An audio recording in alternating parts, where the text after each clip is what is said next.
Olá, paz de Cristo e amor de Maria, sejam bem-vindos mais uma vez ao canal Glória a Vós Senhor.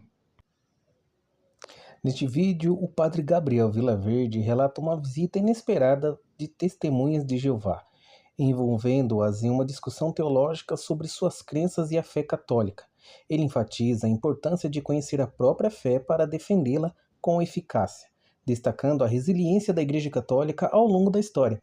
Apesar das diversas tentativas de miná-la, o padre Gabriel conclui incentivando os espectadores a aprofundarem sua compreensão da fé, fazendo referência ao catecismo e aos desafios que a Igreja poderá enfrentar antes do retorno de Cristo. Confere mais essa linda pregação. Certa vez bateram lá na casa paroquial duas senhoras, muito bem vestidas. E quando eu olhei para elas, elas estavam com uma pasta e um guarda-chuva na mão. Quem são? Testemunhas de Jeová. Eu disse, misericórdia. Imagine, 9 horas da manhã, você cheio de coisa para fazer e recebe uma visita dessa. Como eu estava com muita paciência, eu disse, entrem. Mas a primeira pergunta que eu fiz e que vocês também devem fazer é, qual é a sua religião? A resposta que você vai receber é, não vim falar de religião, vim falar de Deus. Eu sei, mas eu quero saber qual é a sua religião. Ah, nós somos testemunhas de Jeová. Pronto. Agora que eu conheço a sua doutrina, eu posso dialogar com você. Vocês querem entrar? Queremos. Azar delas. A primeira pergunta que elas me fizeram. O senhor tem Bíblia? Olha que pergunta desaforada. Perguntar para um padre se tem Bíblia. Ele disse, eu tenho 6, cada uma de uma tradução diferente. Quer a qual para conversar? Aí elas foram chegando, sentando na cadeira, eu digo, não, senta no sofá, que o sofá é mais macio, que a conversa vai ser longa. Elas sentaram no sofá e peguei a Bíblia e disse, pode falar. Ela disse, abra aí no Evangelho de Lucas, capítulo tal, versículo tal. Eu disse, pronto. Achou? Achei. O que é que está escrito aí? Bem-aventurados os que ouvem a palavra de Deus e a põem em prática. Eu li. Aí eu perguntei para elas, é para pôr em prática a palavra toda ou só a metade? Elas disseram toda.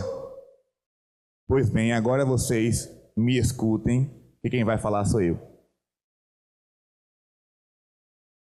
Abra a palavra de Deus em João capítulo 6.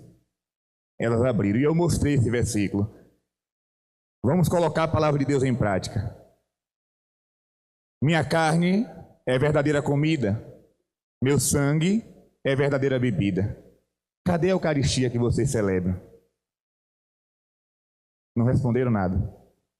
Eu disse, abra em Mateus capítulo 16, versículo 18. Jesus está dizendo aí, tu és Pedro e sobre esta pedra edificarei a minha igreja e as portas do inferno não prevalecerão contra ela. Evangelho de domingo. E eu disse, se Jesus fundou a igreja e vocês sabem qual é, por que vocês quiseram participar de uma seita? E não responderam nada. Eu disse, abra aí agora em Lucas capítulo 1, versículo 26. O anjo Gabriel, meu xará, aparece para uma jovem chamada Maria e diz, Ave, cheia de graça, o Senhor está contigo. Alguns versículos depois, essa mulher vai visitar Isabel, sua parenta, e ouve da boca de Isabel, bendita és tu entre as mulheres e bendito o fruto de teu ventre. Logo em seguida, aquela mulher chamada Maria diz, todas as gerações me proclamarão bem-aventurada. E eu perguntei para elas, por que vocês desprezam tanto Nossa Senhora se a Bíblia manda honrá-la? Aí começaram a tremer feito bambu quando dá aquele vento forte. A Bíblia quase cai da mão. Eles não trema não, que tem mais. Aí elas disseram assim, Mas, Senhor Gabriel, eu digo, Senhor não, meu nome é Padre Gabriel. Porque padre não é profissão, padre é um ministério conferido por Deus. Ah, tá bom. Mas na Bíblia, Jesus nunca chamou Maria de mãe. Que ótimo que a senhora perguntou isso. Que maravilha. Nunca chamou mesmo. Jesus nunca chamou Maria de mãe na palavra de Deus. Só chamava de mulher. Primeira coisa, chamava de mulher porque não era homem. Tinha que chamar de mulher mesmo. Só que, abra em Gênesis capítulo 3, versículo 15, e você vai ver Deus dizendo para o diabo, disfarçado de serpente, porém inimizade entre ti e a... Pronto. Que mulher é essa? Vamos ver. Abra em Cântico dos Cânticos, capítulo 6, versículo 10. Quem é esta que avança como a aurora, formosa como a lua, brilhante como o sol, temível como um exército em ordem de batalha? Abra em Apocalipse, capítulo 12, versículo 1. Apareceu no céu um grande sinal, uma mulher vestida de sol, a lua debaixo dos pés, na cabeça uma coroa de 12 estrelas. Que mulher é essa? Aí vamos para João, capítulo 2, versículo 4. Jesus diz para Maria, mulher, minha hora ainda não chegou. Depois vamos para João, capítulo 19. Jesus no alto da cruz olha para baixo e diz, mulher, eis aí o teu filho. Jesus chama Maria de mulher porque aquela mulher é a mulher da profecia. A mulher bendita entre todas as mulheres. A mulher por excelência. Só que esse povo, minha gente, eles têm uma habilidade tão grande de mudar de assunto que você fica às vezes perdido. A gente fala uma coisa, ele pula para outra. Aí começou a falar de imagem, e eu dei a resposta sobre as imagens, mudou de assunto. Ele disse, pronto. Cheguei para a moça que trabalha lá e disse, Marinês, faça um suco aí para elas. Elas disseram assim, a gente não bebe nada gelado não. Eu disse, isso daqui é natural. Fique tranquila. Não, mas a gente não pode beber. Ele disse, gente, vamos colocar a palavra de Deus em prática? Jesus disse, em qualquer casa em que entrardes, comei e bebei do que tiverem.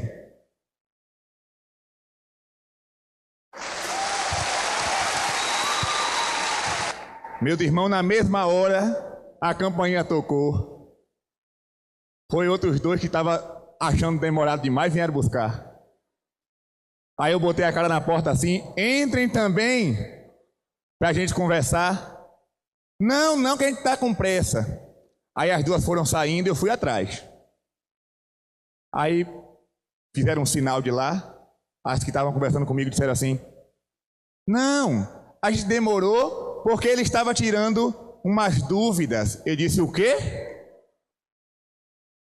Estava tirando nenhuma dúvida, eu estava lhe mostrando a verdade que vocês não querem escutar. Ah, nós já vamos embora porque nós só podemos ficar 5 minutos. Foram embora. Nunca mais voltaram. Até hoje eu espero novamente. Infeliz daqueles que encontram um católico que conhece a sua fé. Porque esse que conhece a sua fé jamais será abalado. Jamais será abalado. E por incrível que pareça, né? Assim que elas saíram, eu pedi a Deus que me fizesse lembrar tudo aquilo que eu conversei. Eu pedi e comecei a escrever. Eu vou escrever esse diálogo todinho. E publiquei no Facebook. Menino, pense na desgraceira. Esse povo ficou com ódio tão grande de mim que eles fizeram um site para falar mal de mim. Eu nunca imaginei que eu ia ficar tão famoso. Né? Falando mal, né? Mas é aquela coisa, fale bem, fale mal, mas fale de mim. Então, tem sites por aí. E até quando eu boto um vídeo no YouTube, ou alguém publica lá, sempre aparece um testemunho de Jeová para descer a madeira. Eles têm problema não. Eu não quero ficar preocupado com as pessoas que optaram pelas seitas.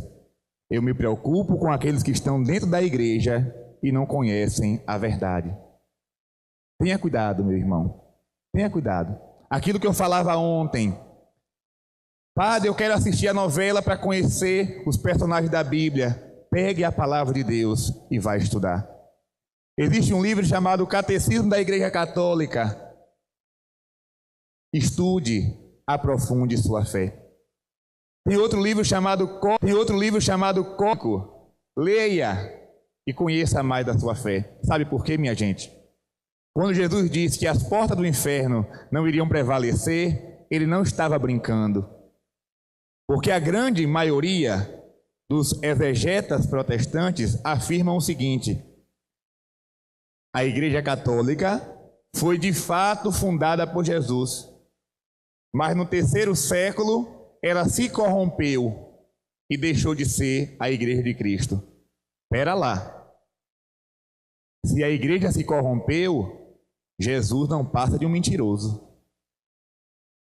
Porque em Mateus capítulo 28, olha o que aqui diz a palavra de Deus. O último versículo do Evangelho de São Mateus. Eu vou ler aqui na palavra. Mateus capítulo 28, versículo 20. Eis que estou convosco todos os dias até o fim do mundo. Se a igreja se corrompeu, Jesus falhou na sua promessa. Porque ele disse que estaria com o seu povo todos os dias até o fim do mundo. Então a Igreja Católica sempre foi, sempre será de Cristo. E já tentaram destruí-la. Primeiro, os judeus quiseram destruir a igreja. Mataram os apóstolos, apedrejaram Estevão. A igreja não morreu. Depois veio o Império Romano. Quiseram destruir a igreja. Foi a igreja que tomou conta do Império Romano e até hoje está lá. Imagine, meus irmãos, o Império de Nero. Existia na época o império mais poderoso que o Império Romano? Não. O Império Romano dominava. A igreja avançou e tomou conta do império. Depois vieram os bárbaros. Os bárbaros queriam destruir a igreja, não conseguiram. Depois vieram os muçulmanos. Até hoje querem destruir a igreja. Quanto mais eles matam os cristãos, mais a igreja cresce. Mais a igreja cresce. Sangue de mártires, semente de novos cristãos. Se você corta a cabeça de um católico, aquele sangue derramado na terra está molhando a semente de novos cristãos que virão. Pois bem, os muçulmanos não conseguiram destruir a igreja. No século XVI, Martinho Lutero, com a Revolução Protestante, chamam de reforma, mas não é reforma. Por que não é reforma? Atenção, digamos que este lugar, né, foi construído, começa a se deteriorar. Então está precisando de uma reforma. O que é que nós vamos fazer?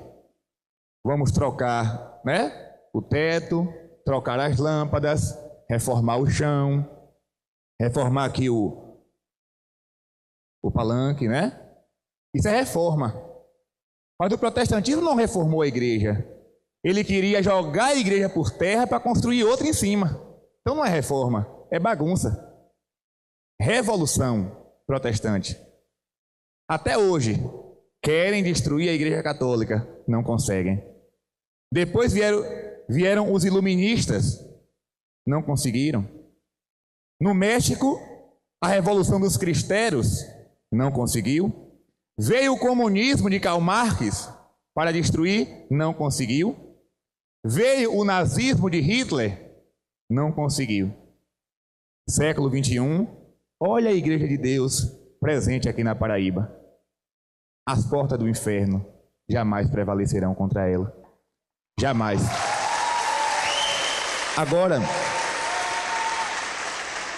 Agora, meus irmãos, saibam de uma coisa. Saibam de uma coisa. Quem tem papel e caneta, anota. Pelo amor do Imaculado Coração de Maria, você precisa conhecer o que eu vou dizer aqui agora. É apenas 3 números que você vai anotar. Coloque aí no seu papel um 6. Escreveu 6? Escreva agora do lado do 6 um 7. E agora um 5. Que número é esse? 675. Depois você pega o Catecismo da Igreja Católica e leia esse parágrafo. 675. O que é que vai dizer lá? Vou aqui só dizer algumas frases. Antes da volta de Jesus Cristo, a Igreja passará por uma terrível crise que abalará a fé de muitos crentes. Esta crise irá desvendar o mistério da iniquidade.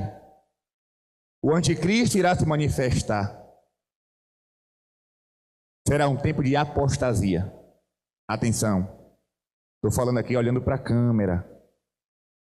Não estou inventando nada, estou falando o que está no catecismo. Não é? É a própria igreja. Atenção, isso aqui não é profecia de Nossa Senhora, não é revelação, não é aparição, nada disso.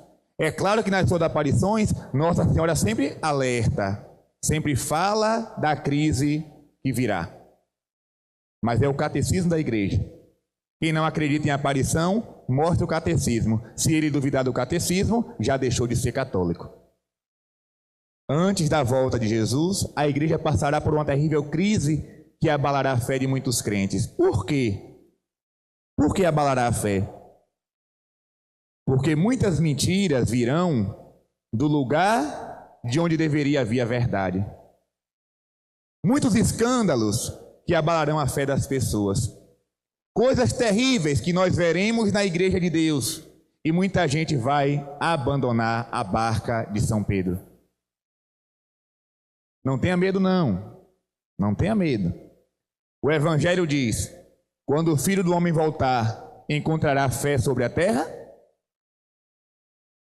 Jesus, vai dizer o catecismo, não vai vir buscar uma igreja gloriosa, cheia de gente, resplandecente. Não. Ele vai encontrar um pequeno resto de Israel. Um pequeno grupo. Perseguido, pisado, machucado, excluído. Pessoas que não se curvaram diante do anticristo para obedecer às suas leis. Pessoas corajosas que não se permitiram ser marcadas pelo sinal da besta. Pessoas de fé que serão capazes de dar a vida para não renunciar a Jesus na Eucaristia. Atenção, padre, quando isso vai acontecer, não faço a mínima ideia. Pode ser daqui a 1 ano, pode ser daqui a 1000 anos, não interessa. O tempo é de Deus. Não cabe ao padre ficar especulando o tempo. Disseram que o mundo ia se acabar em 2000. Eu vivenciei o fim do mundo, né? Vocês que estão aqui passaram pelo fim do mundo em 2000. Disseram que ia acabar em 2012. Passamos por mais um fim de mundo, né? Depois disseram que ia acabar em 2015. Eu disse: ai, meu Deus do céu, cada hora uma coisa. Ninguém sabe, nem o filho, somente o pai sabe o dia e a hora. Porém, a nossa decisão de permanecer firme com Deus deve ser agora e não amanhã. Obrigado, meu irmão, minha irmã, por você ter ficado conosco até o final. E lembre-se das 5 pedrinhas, hein? Então, que Deus os abençoe e até o próximo vídeo. Glória a vós, Senhor. E não se esqueça, né? Curta, compartilhe essa bênção dessa pregação com mais pessoas, para assim podermos evangelizarmos. Por mais que nós não temos o dom da pregação, por mais que de repente não temos o dom da palavra, mas você, compartilhando essas pregações, compartilhando, convidando as pessoas para ir à missa, se confessar, fazendo um pouquinho, você já está ajudando. Então vamos, porque a messe é grande e Jesus nos espera. Fiquem com Deus. Glória a vós, Senhor.